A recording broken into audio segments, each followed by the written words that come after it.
आज हम बात करने वाले हैं एक बिल्कुल ही नए एनिमे के बारे में जिसका नाम है काइजू नंबर 8। शुरू करते हैं पहले एपिसोड से। एपिसोड की शुरुआत में हम देखते हैं कि योकोहामा सिटी पर कुछ लोग नजर रखे होते हैं। जैसे सिटी पर अगर कोई हमला होता है तो लोगों को जल्द से जल्द निकाला जा सके। तभी हम देखते हैं कि समुद्र के रास्ते से एक बड़ा सा राक्षस सिटी में घुस जाता है और आसपास की सभी चीजें तबाह करने लग जाता है। उस राक्षस को रोकने के लिए बहुत सारे हेलीकॉप्टर्स वहाँ पर आ जाते हैं और राक्षस पर गोलियां चलाने लगते हैं, जिससे राक्षस पर कोई भी असर नहीं होता। न्यूज टीवी पर ये पूरा इंसिडेंट लाइव चल रहा होता है। इसे गवर्नमेंट के लोग और आम जनता भी देख रही होती है। हमें आगे पता चलता है कि ऐसे राक्षसों को रोकने के लिए एक अलग से फोर्स बनाई जाती है, जिसमें कई सारे डिविजन होते हैं। जो हेलीकॉप्टर से राक्षसों को रोकने के लिए आए हुए होते हैं वो 3rd डिवीजन से होते हैं। धीरे धीरे करके हेलीकॉप्टर से सारे सोल्जर्स उतरने लगते हैं और बड़ी ही तेजी के साथ राक्षस पर लेजर से हमला करते हैं। जैसे ही राक्षस का ध्यान लेजर के हमलों में चला जाता है, एक लेडी सोल्जर लेजर मिसाइल से राक्षस की चेस्ट पर हमला करती है,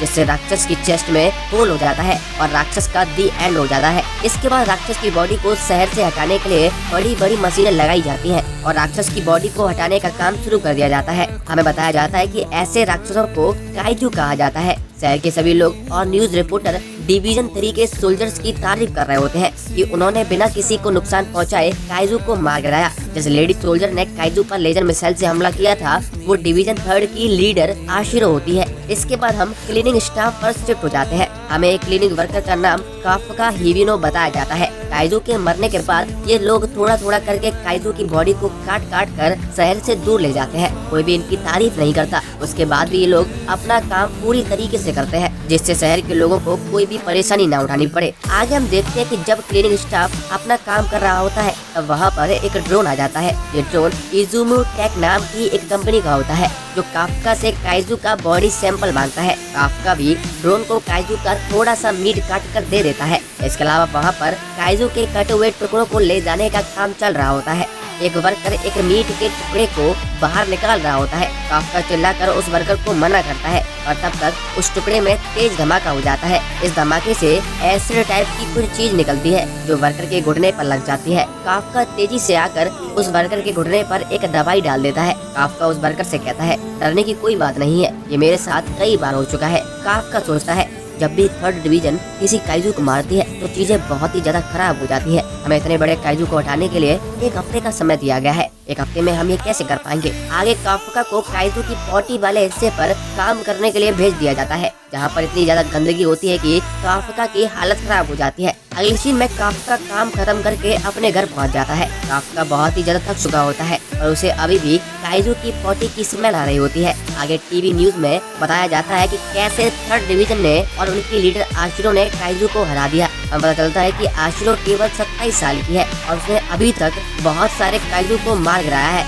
आशिरा को देखकर काफका अपने बचपन को याद करता है। हमें पता चलता है कि आशिरो और काफका दोनों बचपन के दोस्त होते हैं और दोनों ने ही बचपन में काइजू से लड़ने के लिए एक दूसरे से प्रॉमिस किया होता है। काफका सोचता है पता नहीं मेरे साथ चीजें कब इतनी अलग हो गई। इसके बाद काफका मन हल्का करने के लिए खुद से कहता है नहीं, सफाई करना भी एक बहुत ही ज्यादा अहम काम है। इसके बिना हमारा शहर नहीं चल सकता। इसी वजह से मुझे एक अच्छा घर मिला है और खाने को भी मिलता है। हम देखते हैं कि काफका का घर बहुत ही ज्यादा गंदा होता है और सब कुछ इधर उधर बिखरा पड़ा होता है। अगली सुबह काफका फिर से काम पर पहुंच जाता है। काफका को पता चलता है कि एक और नया लड़का क्लीनिंग स्टाफ को ज्वाइन करता है। इस लड़के का नाम लेनो इचिकावा होता है। इचिकावा भी डिफेंस फोर्स को ज्वाइन करना चाहता है और उसके लिए तैयारी कर रहा होता है। हमें पता चलता है कि काफका ने भी डिफेंस फोर्स की तैयारी की थी पर वो कभी भी डिफेंस फोर्स को ज्वाइन नहीं कर पाया। इचिकावा काफका से पूछता है आखिर तुमने गिव अप क्यों कर दिया था? इस पर काफका कहता है मैंने अपनी तरफ से पूरी कोशिश की थी और शायद मैं यहीं तक पहुंच सकता था। तुम समझ जाओगे जब तुम मेरी एज पर आओगे।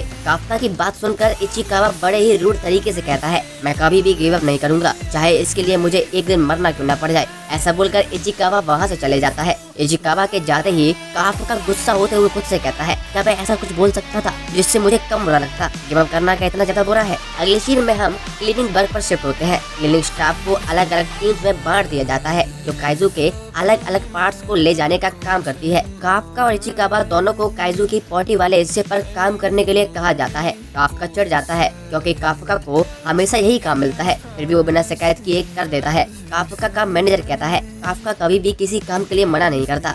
काफका ने डिफेंस फोर्स का टेस्ट निकाल लिया होता तो काफका डिफेंस फोर्स में काफी अच्छा काम करता। आगे लंच ब्रेक हो जाता है, सभी लोग अपना अपना लंच कर रहे होते हैं। बदबू की वजह से इचिकावा और काफका दोनों की हालत खराब होती है, इसीलिए काफका इचिकावा की हेल्प करने की कोशिश करता है और उसे विटामिन पिल्स दे देता है और कहता है इससे तुम्हें अच्छा लगेगा, और वो नोज बड्स भी दे देता है, जिस पर इचिकावा लेता नहीं है पर काफका जबरदस्ती उसको दे देता है। इसके बाद सभी लोग फिर से काम पर लग जाते हैं। सभी लोग शाम होते ही अपना काम खत्म करके वहाँ से चले जाते हैं। काफका सोचता है कि चलो एक बात तो अच्छी हुई कि काइजू के पॉटी वाले हिस्से का काम खत्म हो चुका है। तभी वहाँ पर इचिकावा आ जाता है। इचिकावा काफका से लंच में उसकी हेल्प करने के लिए शुक्रिया कहता है। इचिकावा काफका को बताता है कि डिफेंस फोर्स में भर्ती की एज अब बढ़कर 33 साल कर दी गई है। जब तुम गिव अप करने के बारे में बोल रहे थे तब तुम उदास लग रहे थे, तो मैंने सोचा तुम्हें बता दूं, वैसे मुझे तुमसे कोई मतलब नहीं है। इचिकावा की बात सुनकर काफका को भी थोड़ा हौसला मिलता है और वो इचिकावा को शुक्रिया कहता है। दोनों लोग आपस में बात कर ही रहे होते हैं, तभी एक राक्षस जमीन के अंदर से निकलकर इचिकावा के पीछे आ जाता है और उसे खाने ही वाला होता है। काफका बिजली की तेजी के साथ इचिकावा के ऊपर उछलता है और उसे बचा लेता है। हमें इस राक्षस का नाम योजू बताया जाता है। काफका इचिकावा को वहाँ से भागने के लिए कहता है और इचिकावा मना कर देता है। काफका इचिकावा से कहता है दो लोगों के मरने से बेहतर है कि केवल एक ही लोग मारा जाए, और वैसे भी तुम्हें डिफेंस फोर्स ज्वाइन करनी है, तुम यहाँ पर अपनी जान क्यों देना चाहते हो। ये सुनकर इचिकावा वहाँ से भागने लग जाता है। काफका योजू को अपनी ओर अट्रैक्ट करता है और उसे अपने पीछे आने के लिए कहता है। काफका अपनी पूरी स्पीड के साथ योजू से बचने के लिए भाग रहा होता है और योजू भी काफका का पीछा करने लगता है। काफका को भागते हुए एक बिल्डिंग दिखती है और काफका योजू से बाल बाल बचते हुए उसके अंदर घुस जाता है, पर काफका देखता है कि बिल्डिंग के दूसरी तरफ कांच लगा हुआ है। काफका भागते हुए बिल्डिंग की दूसरी तरफ कांच को तोड़ता हुआ कूद जाता है। इसके बाद हमें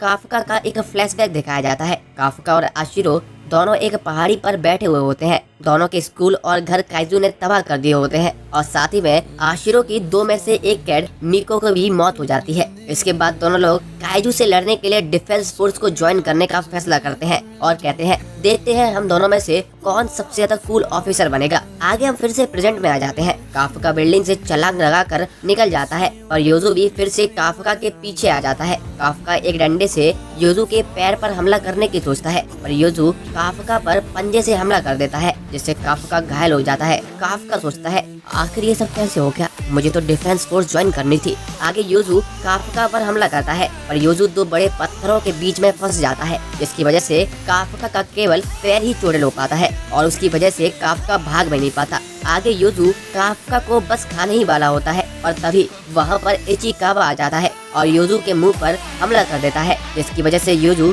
थोड़ा घायल हो जाता है। इचिकावा काफका से कहता है मैंने डिफेंस फोर्स को बता दिया है, वो लोग आ रही होंगे। काफका इचिकावा से कहता है और तुम आखिर यहाँ क्यों आए हो। इस पर इचिकावा कहता है अगर मैं तुम्हें यहाँ पर मरने के लिए छोड़ देता तो मैं कभी भी डिफेंस फोर्स ज्वाइन करने लायक नहीं बन पाता। इचिकावा की बात सुनते ही काफका को अपना पास्ट याद आ जाता है जब वो डिफेंस फोर्स के टेस्ट में फेल हो जाता है। काफका सोचता है मैं आज भी बहुत ज्यादा कमजोर हूँ, मैं अपने गेम कंसोल को और अपनी दोस्त की कैट को नहीं बचा पाया था और आज मैं अपने काऊ वर्कर को नहीं बचा पा रहा हूँ। ये सोचकर काफका जोर से चिल्लाने लगता है। तभी हम देखते हैं कि एक बहुत बड़ी व्हाइट कैट आकर योजू पर हमला कर देती है और पलक झपकते ही योजू को मार देती है। आशिरा अपने साथियों से इचिकावा और काफका का ध्यान रखने के लिए कहती है और खुद उस एरिया में बाकी योजू की तलाश में निकल जाती है। आशिरो को वहाँ देखकर काफका बहुत ही ज्यादा शॉक हो जाता है। इसके बाद अगला सीन हॉस्पिटल का होता है। काफका हॉस्पिटल के बेड पर पड़े पड़े आशिरा और उसके कैट के बारे में सोच रहा होता है। मीना बहुत ही ज्यादा खतरनाक हो गई है और उसने मुझे भी पीछे छोड़ दिया है। हम देखते हैं कि काफका के साइड वाले बेड पर इचिकावा होता है। इचिकावा काफका से कहता है अगर तुमने योजू से मेरी जान नहीं बचाई होती तो आज मैं मर चुका होता। तुम उस समय बहुत ही ज्यादा कूल लग रहे थे, तुम्हें डिफेंस फोर्स जरूर ज्वाइन करनी चाहिए। इचिकावा की बात सुनकर काफका को आशिरो के साथ अपना प्रॉमिस याद आ जाता है। काफका खुद से कहता है मैं हर समय चीजों से नहीं भाग सकता हूँ। इसके बाद काफका इचिकावा को शुक्रिया कहता है और एक बार फिर से डिफेंस फोर्स ज्वाइन करने के एग्जाम देने का फैसला करता है। काफका ये सब सोच ही रहा होता है तभी वहाँ पर एक उड़ने वाला राक्षस आ जाता है। काफका को देखकर वो राक्षस कहता है मैंने तुम्हें ढूंढ लिया है। ऐसा बोलकर वो राक्षस काफका के अंदर घुस जाता है, जिससे काफका दर्द की वजह से तड़पने लग जाता है। काफका को ऐसे देखकर इचिकावा काफका के पास चला जाता है। हम देखते हैं कि काफका एकदम से ही चेंज हो चुका होता है और वो खुद एक इंसानी दानव में बदल चुका होता है। काफका को ऐसा देखकर इचिकावा बहुत ज्यादा डर जाता है। पर काफका इचिकावा को समझाता है कि ये मैं ही हूँ।